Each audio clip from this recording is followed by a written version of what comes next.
Hi, this is Ridea Keeping It Real, and we are reading through the Bible using the Good News Bible. We're on the Apocrypha book, Second Maccabees, and we're up to chapter 11. And I noticed as I was going through to see how many chapters do I have to go through. I noticed we are introduced to some new people, new names. Just like in the beginning of this book, there was a lot of different names, and I just couldn't keep up with who was who.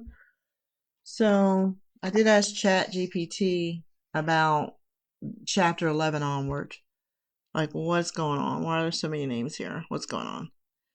And it says, yes, there's a big shift that happens up through after chapter 11, up through chapter 10. It was about the temple, the law, internal leadership. Chapter 11 forward, it becomes the administration, military governors, and enforcers of policy. So, how power flows through systems. And be thinking about how power is flowing through this U.S. system when you're reading this. Kind of make that connection. And that's what I try to do. So, who are these people we're getting ready to be introduced to? Lysias is the chief general or regent of this empire. He's left in charge when the king is elsewhere. And he's like the chief of staff of the national security advisor to our president, right? So remember the king Antiochus, right? Like Trump is the executive. He's the executive of this empire. And then there's a man named Gorgias, and he's the military commander under Lysias.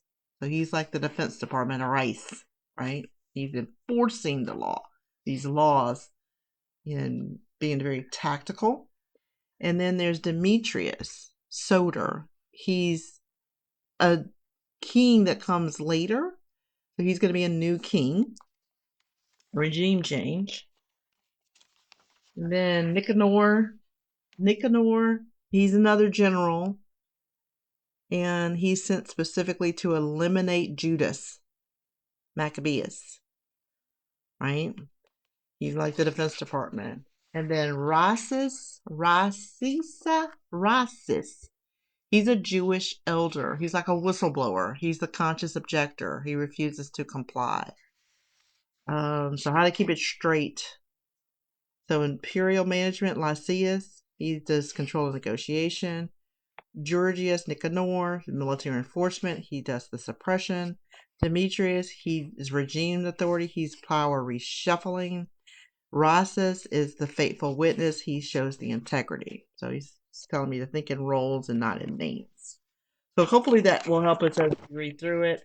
I'm also going to, probably have to reference my old reference when chapter 4 started having a bunch of names that I couldn't keep up with who was who and what was what. So we may have to reference those. So here we go. We're up to chapter 11 of Second Maccabees.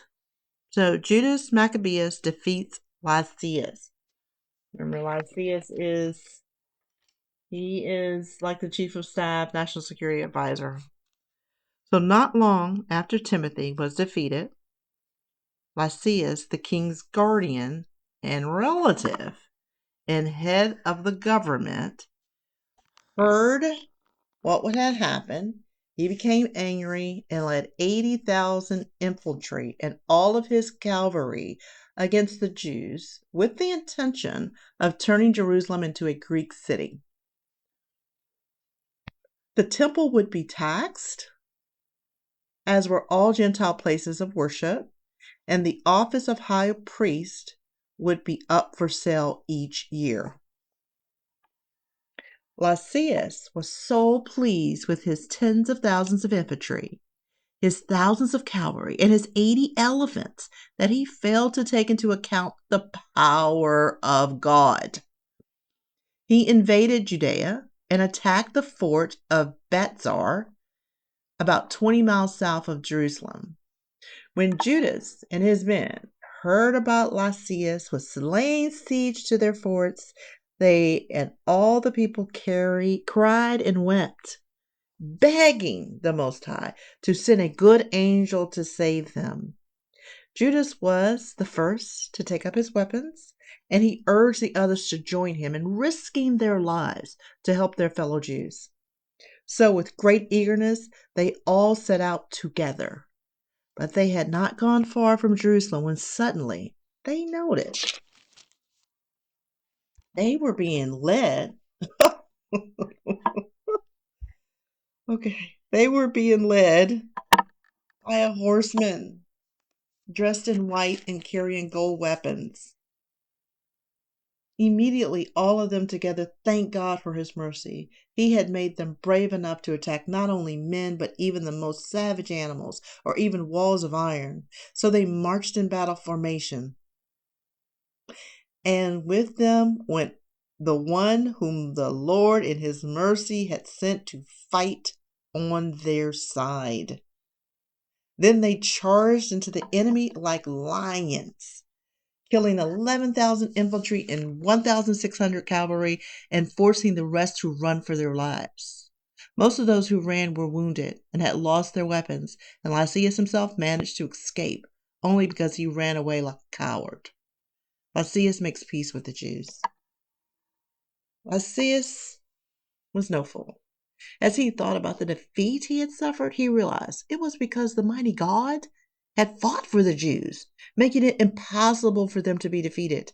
So he sent a message to the Jews, trying to persuade them to agree to a just settlement and promising to do all he could to make the king friendly towards them.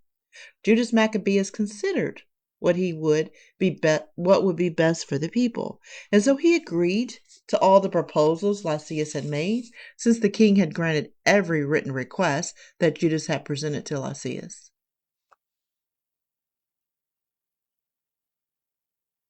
The letter to Lysias to the Jews. Here is a copy of the letter which Lysias wrote to the Jews. Lysias to the Jewish or to the Israelite people, greetings. Your representatives, John and Absalom, have delivered to me the official document you sent with them, and they have asked me to agree to what is contained in it. I have informed the king of the matters that needed to be brought to his attention, and he has agreed to do whatever is possible. If you continue to be loyal to the government, I will do everything I can in the future to benefit your nation. I have instructed your representatives and mine to meet with you to discuss the details of these matters. May all go well with you. Dated the 24th day of the month of, Dos Sorrenthius of the year 148. Well, we're going to do some research on this. For certain. I've never heard of that. Okay, the king's letter to Lysias. So the king has written a letter to Lysias. Here's a copy of the king's letter. King Antiochus, to the honorable Lysias, greetings. Now that my father has gone to be with the gods, I want the subjects of my kingdom to conduct their own affairs without interference. I understand that the Jews do not wish to adopt the Greek way of life, as my father had intended, but prefer their own way of life, and have requested that they be allowed to live according to their own customs. Since I desire that they live undisturbed like the other nations in my empire, I hereby decree that their temple be restored to them, and that they be allowed to live according to the customs of their ancestors. Please inform them to be decisive. Please inform them of this decision and assure them of my friendship so that they may conduct their own affairs in peace without anything to worry about. Here's a copy of the king's letter to the Jewish people. Now, this is the letter to the Jewish people.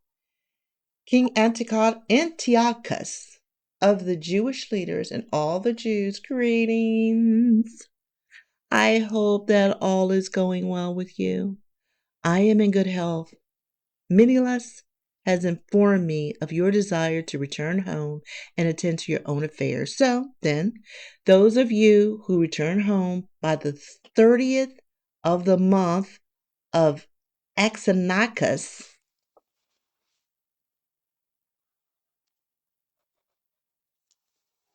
may rest assured that you have nothing to fear. You may continue to observe your food laws and other laws as you used to do, and no Jew will be punished for any crime done in ignorance. I am sending Menelaus to set your minds at ease. May all go well with you. Dated the 15th day of the month of Exarchus in the year of 148. The letter to the Romans. The letter of the Romans to the Jews. The Romans also sent the Jews a letter. Everybody's trying to appease the Jews. Quintus Minimus and Titus Minimus, representative of the Romans, to the Jews. Greetings. We are in complete agreement with all that has been granted to you by the Honorable Lysias. We are now on our way to Antioch, so please examine carefully those matters that Lysias referred to the king. Then send a reply to us immediately so that we can represent your best interests before him. Do this as soon as you can without delay so that we may know what you have decided. May all go well with you. Dated the 15th day of the month of Anticus and Xanticus in the year 148.